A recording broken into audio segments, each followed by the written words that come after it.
Okay, so we just announced to you guys a while back about our new property, and we're out here exploring a little bit today. If you're new here, I'm Steph. I'm Mike. We've been full-time traveling for almost 7 years, and about 5 of those in a camper.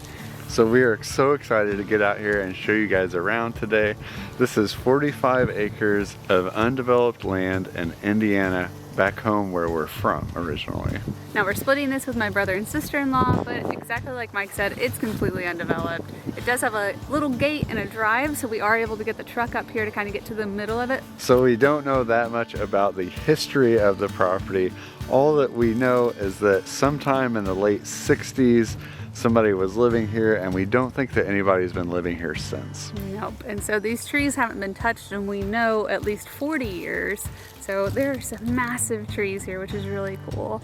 Again, we travel full time, and we actually found out about this property in Indiana when we were living in North Carolina.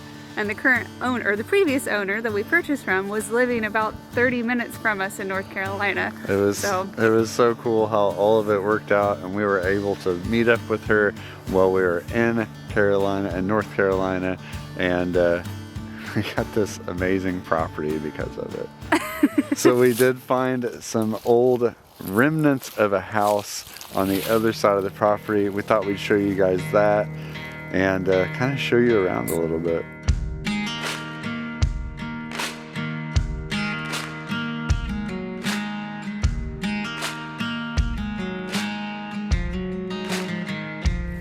While we're walking over to show you guys the old remnants of the house, I just want to thank you guys so much for all the kind words that you guys had for my mom, who's battling cancer right now. And it's not something that we love talking about because we want to bring you guys in and entertain you a little bit. But I just wanted to say thank you guys so much for all the kind words that you've had for her on her treatments, and also for us on buying this property. So thank you guys so much.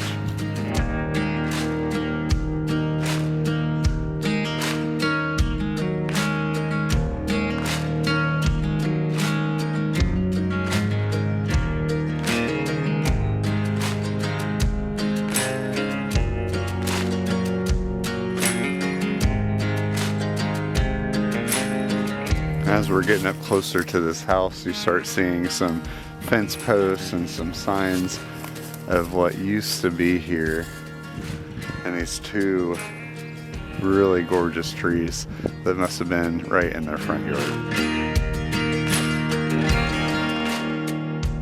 So behind us is what's left of one of 2 homes that we found on the property so far, and your guess is kind of as good as ours as to what it used to look like. Someday we hope to maybe get our hands on some pictures of what these houses look like. I don't know if anybody really has any pictures, but it'd be really cool. But as of right now, we're using our imagination to kind of fill in the blanks, and it's honestly like a cool treasure hunt. Like every time we come over here, we're like, oh, look at this, what is this? There's kind of stuff scattered throughout the property. There's an old wash tub right there, and when we were walking here a few weeks ago, we walked up on the corner of this house and we found this really cool pillar. I'll show you. And you can see a year on there.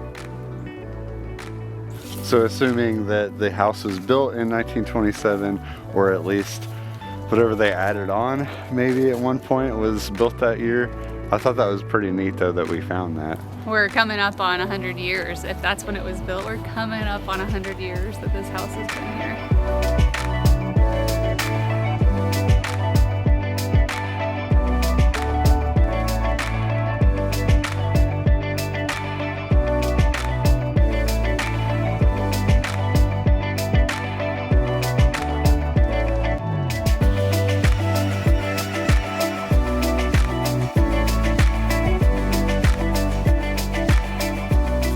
So we think this was a garage. I'm gonna give you guys a little shot here.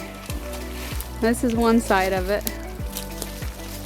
And some of these buildings are still pretty intact, and some of them are completely ruined, so.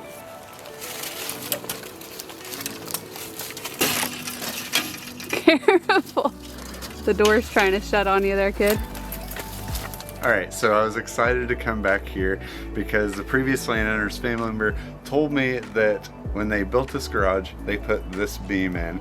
And this beam, although it looks like a railroad tie, apparently it came from an old mine where they ran the carts down it. So this is a track that the coal carts went along, and they were able to reuse it in this garage. And I thought that was so cool that they did that. We want to do right by this land. So it's 45 acres, it hasn't been touched in decades. We want to do the best thing for it. So we've been working with a forester and the state forester, and he came out recently, looked at all of it. He's gonna write us up a management plan so that we do the best for this land that we can. And one of the things is invasive species are very heavy and high in Indiana. Especially on this property, because it hasn't been managed in decades. Mm-hmm. And so that means that these invasive plants like grapevines or honeysuckle are just going to take over the good growth. So our big trees aren't going to grow big because they're going to be so overtaken by these little invasive species. So that's why he is trying to throw his back out, pulling up weeds. We're going to manage them a little bit better, but we don't have any tools or anything with us right now. So I think he's just seeing them and wanting to pull them up.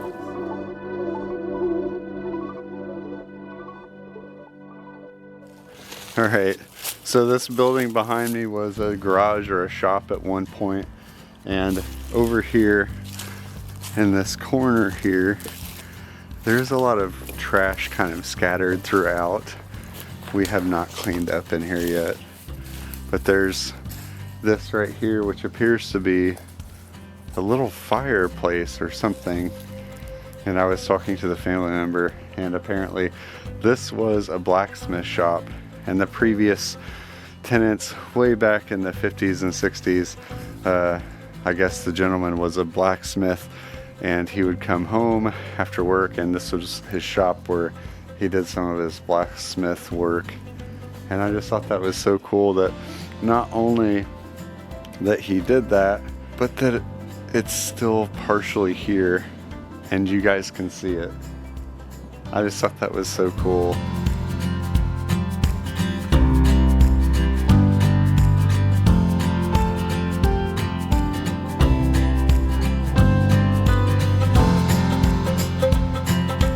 Spoiler alert, I think I'm gonna have to wash my jacket. She's the kid who gets her clothes dirty right before we're going into church, right? That actually happened growing up, so. So that's just a short little overview of the property, and kind of give you guys a little teaser as to why we bought the property and how cool it really is. And this area that we've really been on is what, a few acres? Yeah. There's 45 acres. I still can't wrap my head around it. And I grew up on, property that had a lot of woods, but every time we come over here, we find something new, or we walk a new spot that we've never walked before, so. This is going to be a whole new video series for you guys to enjoy, because we want to share our experiences with you guys, those of you that are interested in maybe doing it for yourselves, and for people who just kind of want to see us. And I will say again, we said this last week, we do not plan to stop full-time RVing. As you can see, this space, if we're gonna live here, it needs a lot of work, a lot of utilities and process, and we're gonna be in the camper for at least another couple of years, I would guess. And we're not staying in one spot. We are still gonna be traveling. So if you're wanting to see RV content, don't go anywhere. There will be plenty of that. And hopefully building an RV hookup spot here someday. We'll talk about that process when we get to it. So we're gonna mix in RV stuff with this property. So make sure you guys are subscribed down below so you can follow along with our adventures. And we'll see you next time.